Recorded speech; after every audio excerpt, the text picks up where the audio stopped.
Ada yang unik dari rekaman ini ya, yaitu rekaman sebelumnya. Ini ada rekaman saya yang keempat ya. 3 rekaman lainnya gagal. Rekaman yang ketiga itu udah cukup panjang. Saya rekaman udah 20 menit. Tiba-tiba ada sesuatu yang jatuh dari atas ya. Padahal di atas itu lantai 3 ya, itu semen. Kalau orang Jawa bilang itu corcoran semen. Kok bisa ya ada yang jatuh menembus corcoran, tidak tahu juga saya ya. Baik teman-teman sekalian ya, pada kesempatan kali ini saya ingin membahas tentang yang namanya ilmu yang pasti tajrib dan khodam yang pasti tajrib ya. Ilmu yang pasti tajrib dan khodam yang pasti tajrib. Seperti apa ilmu yang pasti tajrib dan khodam yang pasti tajrib ya, akan kita bahas. Baik, saya bahas satu dulu, yaitu ilmu yang pasti tajrib. Ide ini saya dapatkan tadi pagi ya, karena tadi pagi ada yang menghubungi saya kemudian tanya begini, Ki, mahar untuk bisa terawangan berapa? Saya bilang maharnya sekian. Dijawab, kok mahal Ki? Ya, itu adalah upah saya membimbing Anda. Anda akan saya bimbing sampai bisa. Berikutnya saya juga akan membantu Anda kalau Anda terkena efek samping. Maksudnya gimana Ki? Kok ada efek samping? Apa ilmunya tidak aman? Maksudnya seperti ini. Misal, Anda belajar terawangan, kemudian Anda tembus bisa melihat makhluk halus ya. Setelah bisa melihat makhluk halus, ketika Anda memejamkan mata, Anda melihat makhluk halus. Anda noleh ke kiri, Anda melihat makhluk halus. Anda noleh ke kanan, Anda melihat makhluk halus. Anda ke kamar mandi, Anda melihat makhluk halus. Anda di kamar tidur, Anda melihat makhluk halus. Sehingga Anda ketakutan, stres. Maka siapa yang akan bertanggung jawab? Pasti saya, selaku orang yang ngajari. Saya akan mikir di situ, bagaimana caranya supaya Anda yang belajar ilmu terawangan tidak ketakutan, tidak stres, ya, tidak selalu terteror oleh penampakan makhluk gaib dan lain sebagainya. Itu adalah hal yang bukan tidak mungkin tidak terjadi. Itulah biaya bimbingan, ya. Itulah biaya bimbingan. Biaya atas saya mencurahkan pikiran saya, tenaga saya, waktu saya untuk membimbing Anda. Itu yang berbayar di situ. Kalau ilmunya gratis. Jadi jangan bilang kalau saya menjual ilmu, enggak. Ya, ilmu itu boleh Anda miliki. Yang berbayar adalah apa? Tenaga saya, waktu saya, pikiran saya untuk membimbing Anda. Kenapa? Karena ketika Anda memahar, itu tidak kemudian saya kasih mantra selesai. Saya membimbing Anda, saya mengawasi Anda, saya memantau Anda. Kalau ada masalah, saya bertanggung jawab. Dan lagi yang namanya ilmu, ikatan antara guru dan murid itu tidak hanya di dunia, melainkan nanti pertanggungjawabannya sampai akhir. Itulah yang berbayar. Ya, kenapa? Karena tidak saya lepas begitu aja. Kalau kemudian Anda bayar ilmu, kemudian dilepas begitu aja, gurunya dihubungi susah, diajak konsultasi susah, ada masalah dihubungi, dicari juga susah, diajak ketemu susah, maka tidak ada bedanya dengan Google. Anda boleh ketik aja di Google ilmunya, ilmu untuk terawangan, keluar hasilnya banyak. Ilmu untuk pelet, keluar hasilnya banyak. Ilmu supaya kebal, banyak di Google. Ya, banyak di Google. Amalan kerejekian, banyak di Google. Nggak usah mahar di guru. Ya, itu. Kalau Anda nggak dibimbing oleh guru, maka nggak ada bedanya itu dengan Google gitu loh. Maksud saya begitu. Ya, bukan saya meremehkan guru, bukan. Ini saya di sini menitik beratkan betapa pentingnya bimbingan dari seorang guru saat Anda belajar.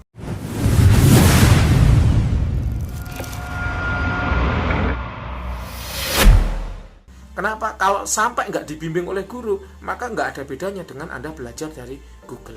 Itu yang saya maksud. Sehingga ketika kemudian ketika Anda ingin belajar ya, kemudian berbayar, jangan dianggap, jangan dipikir, jangan dinilai bahwa orang itu menjual ilmu. Enggak, ya. Sebenarnya yang berbayar itu biaya bimbingannya itu loh yang berbayar, kayak gitu. Paham ya maksud saya? Lalu pertanyaan berikutnya, apakah ketika saya memahari ilmu ini pasti tajrib, pasti ampuh, pasti langsung bisa melihat makhluk gaib? Maka jawabannya hanya satu. Tidak ada yang pasti di dunia ini. Kenapa? Karena yang pasti adalah ketidakpastian itu sendiri. Sekarang sekolah mana, guru mana yang bisa memberikan kepastian? Sekolah kan anak Anda di sini, maka anak Anda akan pasti menjadi ahli matematika, pasti menjadi ahli IPA, pasti menjadi ahli IPS. Nggak ada. Sekolah gambar, pasti jadi pelukis terkenal. Nggak ada. Saya rasa tidak ada. Guru manapun tidak ada yang akan berani menjanjikan kepastian kepada seorang murid. Kenapa? Karena status kita manusia. Guru Anda juga manusia. Kewajiban manusia berusaha. Kenapa? Karena yang menentukan itu bukan manusia, tapi sana Tuhan. Tuhan yang menentukan atas keberhasilan ilmu-ilmu yang Anda miliki. Makanya saya juga bilang, saya tidak menjual ilmu. Kenapa? Yang saya jual bimbingannya, tenaganya, pikirannya. Dan itu pun tidak ada yang pasti. Saya masih ingat ketika saya belajar dulu di Padepokan, ya. Satu angkatan itu 30-an orang seingat saya. Dan teman satu geng saya, ya, teman satu geng saya itu ada 6 orang yang belajar. Bayangkan, belajar ilmu yang sama, dari guru yang sama, dengan mantra yang sama, tirakatnya sama, yang dibaca sama, tapi ternyata hasilnya berbeda. Saya ternyata keluar bakat terawangan. Teman saya keluar bakat pijat. Teman yang lain keluar bakat kebalnya. Teman yang lain keluar bakat di penyembuhan dengan obat-obatan herbal, akar-akaran, rumput-rumputan, bunga-bungaan, daun-daunan kayak gitu. Bayangkan tuh tirakatnya sama, tapi hasilnya berbeda-beda. Apa yang terjadi kalau Anda minta kepastian? Ketika saya belajar ini, apakah pasti saya akan menjadi ahli terawangan? Padahal bakatnya bukan di situ. Apa yang terjadi? Pasti kacau. Sehingga marilah kita berpikir gitu loh. Ayolah kita berpikir. Guru mana sih yang akan memberikan kepastian pada murid? Saya rasa nggak ada, selama guru itu benar-benar berpikir dengan sehat. Ya. Kalaupun ada orangnya, ya wallahu alam, entahlah ilmu apa yang dipakai sehingga dia berani memberikan kepastian. Kenapa? Karena itu tadi, hakikat manusia adalah berusaha, sedangkan yang menentukan nanti adalah Tuhan, bukan manusia. Kayak gitu. Terus ada lagi, apakah pasti ketika saya belajar ilmu ini saya akan menjadi ahlinya ahli? Core of the core, apakah nanti saya akan menjadi mahir? Ya, jawabannya sama. Semua itu butuh proses. Ya, anak TK yang belajar menggambar di TK itu nggak pernah tanya loh, Pak Guru, Bu Guru, ketika saya belajar menggambar, apakah nanti saya akan jadi pelukis terkenal seperti Picasso? Nggak akan. Ya mereka hanya akan menggambar dan terus menggambar, melukis dan terus melukis. Suatu ketika mereka jadi pelukis terkenal, itu adalah buah dari hasil perjuangan mereka. Mereka yang belajar menyanyi di SD nggak pernah tanya, Pak Guru, Bu Guru, ketika saya belajar seni musik ini, apakah nanti saya akan terkenal seterkenal Dewa 19?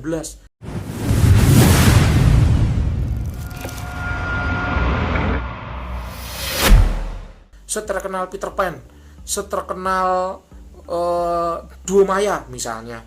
Nggak ada. Mereka hanya menyanyi dan terus menyanyi. Perkara nanti mereka menjadi terkenal, menjadi mahir, itu adalah buah dari kerja keras mereka. Oh enggak, kalau Anda belajar ya proses. Siapa yang berani menjamin Anda akan menjadi seperti Dewa 19? Siapa yang akan menjamin Anda akan seterkenal Peter Pan? Oh kalau nggak ada jaminannya maka saya nggak akan sekolah di sini. Wah, kalau Anda mencari sekolah yang memberikan jaminan, mencari guru yang memberikan jaminan, saya rasa Anda hanya akan terombang-ambing dalam hayalan. Kenapa? Karena nggak ada yang seperti itu. Itu ya, kira-kira itu pertanyaan pertama, yaitu tentang ketajriban suatu ilmu. Ilmu itu tajrib, ya, tapi ya proses. Jangan minta instan. Ilmu itu bukan garam yang sekali dijilat ya langsung kerasa asinnya. Ilmu itu bukan cabai yang sekali digigit langsung kerasa pedasnya. Ilmu itu proses bagaimana kita menempa diri, proses bagaimana kita bersabar, proses bagaimana kita berdoa, proses bagaimana kita meminta, dan sebagainya, proses bagaimana kita menghargai orang lain, sehingga kemudian dari proses itu kita akan belajar, kemudian membuahkan hasil. Saya hingga seperti ini belajarnya juga lama. 2005 saya mulai belajar Al-Hikmah. Sekarang udah 2019, berarti itu udah 14 tahun lamanya saya belajar hingga mencapai posisi yang sekarang. Bayangkan 14 tahun, dan ketika dulu saya belajar saya nggak ngira kalau saya akan menjadi seorang pakar terawangan. Bagaimana ketika terawangan saya itu akurat. Keakurat saya berani bilang keakuratannya 90%. Saya tidak berani bilang 100%. Kenapa? Karena saya bukan yang maha mengetahui. Saya bukan yang maha melihat. Sehingga 10% itu adalah kapasitas saya sebagai manusia. Kenapa? Karena sebagai manusia tempatnya luput, tempatnya salah. Tapi saya tidak akan menyalah-nyalahkan dan meluput-luputkan ketika Anda membayar jasa saya. Tetap saya berikan yang terbaik. Kayak gitu. Kira-kira bisa dipahami ya. Baik, itu teman-teman yang pertama ya. Yang kedua, saya akan membahas tentang khodam yang pasti tajrib. Maka jawabannya tidak ada juga.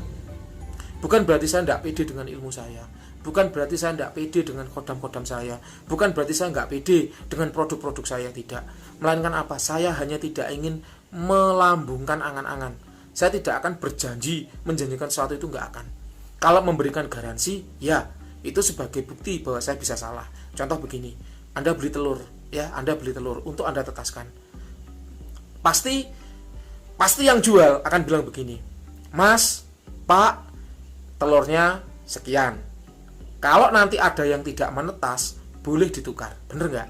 Ya, nggak akan si penjual itu bilang, wah, telur ini pasti akan menetas semuanya. Saya pengen tahu di mana orang yang menjual telur yang bisa menjanjikan pasti telurnya akan menetas semua. Nggak ada. Paling mereka akan memberikan garansi dengan cara apa ya tadi? Pak, Bu, kalau telurnya tidak menetas, Mas, kalau telurnya tidak menetas, boleh ditukar. Televisi, Anda lihat, itu produksi manusia juga.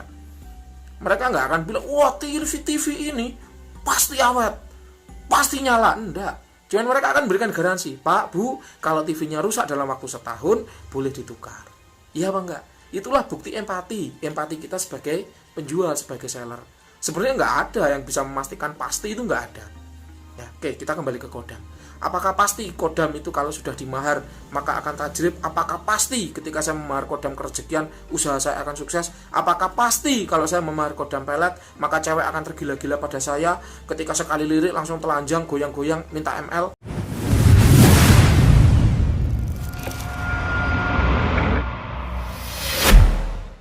Apakah pasti kalau saya memahar azimat kebal maka saya pasti kebal bacok, kebal tembak, kebal bom, kebal granat dan lain sebagainya?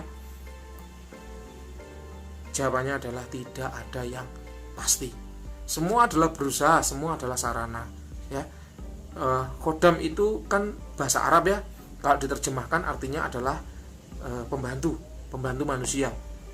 Dalam bahasa Jawa pembantu itu disebut dengan rewang. Makanya kodam disebut juga dengan perewangan, kan gitu. Artinya adalah teman bekerja. Pembantu itu teman bekerja. Contohnya begini, misal Anda adalah seorang bos, Anda punya usaha counter HP misalnya. Pertanyaan saya, apakah setelah Anda mengangkat karyawan untuk membantu Anda bekerja, pasti kontrak Anda akan laris? Maka jawabannya tidak.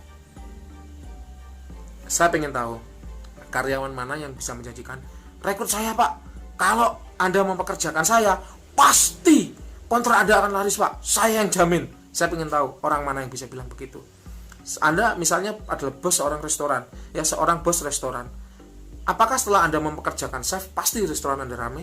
Apakah ketika Anda mempekerjakan pramusaji, pasti restoran Anda ramai? Saya ingin tahu, chef mana yang akan mengatakan bahwa pekerjakan saya, kalau Anda mempekerjakan saya, pasti saya jamin restoran Anda akan laba, untuk berkembang pesat, labanya 2 kali lipat dan sebagainya. Saya ingin tahu, orang yang mana yang bisa bilang begitu.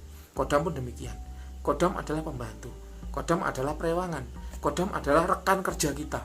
Yang mana kodam tidak akan memberikan kepastian apapun. Mereka adalah teman kita bekerja.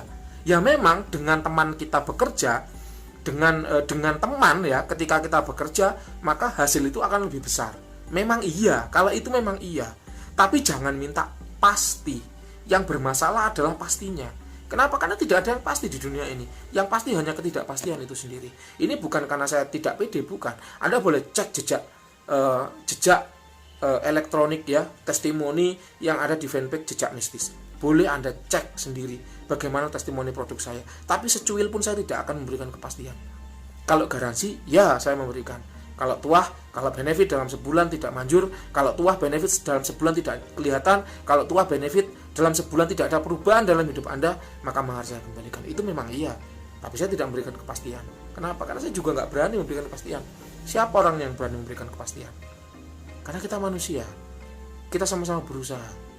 Memang dengan berusaha hasil akan lebih kelihatan. Menjada wajada. Ya, hasil itu akan mengikuti usahanya.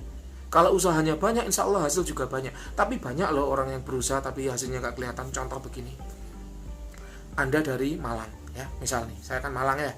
Anda dari Malang, Anda mau ke Jakarta, Anda naik pesawat, ya, Malang Air misalnya ya. Anda dari Malang, Anda mau ke Jakarta, naik pesawat namanya Malang Air. Pesawat adalah sarana, itulah kodam. Kalau orang zaman dulu, zaman wali, tinggal berdoa, Ya Tuhan, saya pengen ke Jakarta. Celing, sekejap mata nyampe Jakarta. Itulah wali. Zaman Nabi juga demikian.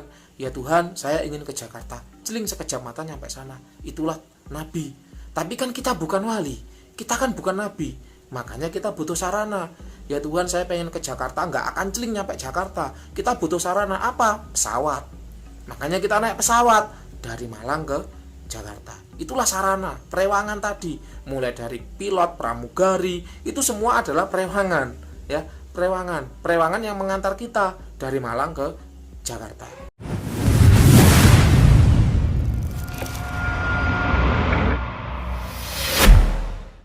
Tapi pesawat mana yang berani memberi jaminan, naiklah pesawat saya, pasti Anda sampai tujuan?